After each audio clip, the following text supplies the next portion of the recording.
வணக்கம். விஷா செய்திகளுக்காக சுகுமார். செய்திகள் வாசிப்பது ஜான்சி ராணி.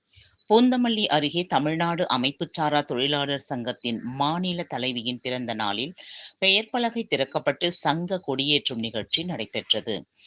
காஞ்சிபுரம் மாவட்டம் பூந்தமல்லி அடுத்த மாங்காடு மேல் ரங்கநாதபுரம் பகுதியில் மகாகவி பாரதியார் கட்டிடம் மற்றும் தமிழ்நாடு அமைப்புசாரா தொழிலாளர் சங்க மாநில தலைவி தனலட்சுமியின் பிறந்தநாள் விழாவானது மாவட்ட தலைவர் கணேசன் ஏற்பாட்டிலும் சங்க நிர்வாகிகள் முன்னணியிலும் வெகு சிறப்பான முறையில் நடைபெற்றது. இந்நிகழ்ச்சியில் சங்க கொடி ஏற்றுதல், நலத்திட்ட உதவிகள் வழங்குதல், மாநில நிர்வாகிகளுக்கு பொறுப்பு சான்றிதழ் வழங்குதல் மற்றும் உறுப்பினர் சேர்க்கை, வாரியத்தில் பதிவு செய்தல், புதுப்பித்தல் தரும் முகாம் நடைபெற்றது. இதில் சிறப்பு அழைப்பாளராக மாநில தலைவர் தனலட்சுமி கலந்து கொண்டு சங்கத்தின் பெயர் பலகையை திறந்து வைத்து சங்க கொடியை ஏற்றி வைத்து நலவாரியம் மூலமாக கிடைக்கும் நல் திட்டங்களை குறித்து உறுப்பினர்களிடையே சிறப்புரையாற்றினார்.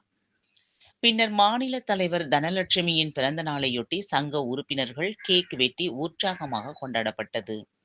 மேலும் அதனைத் தொடர்ந்து சங்க நிர்வாகிகளுக்கு புடவை, வேட்டி, லுங்கி மற்றும் நலத்திட்ட உதவிகள் வழங்கப்பட்டும் உறுப்பினர்களுக்கு சால்வை அணிவித்து கௌரவிக்கப்பட்டன.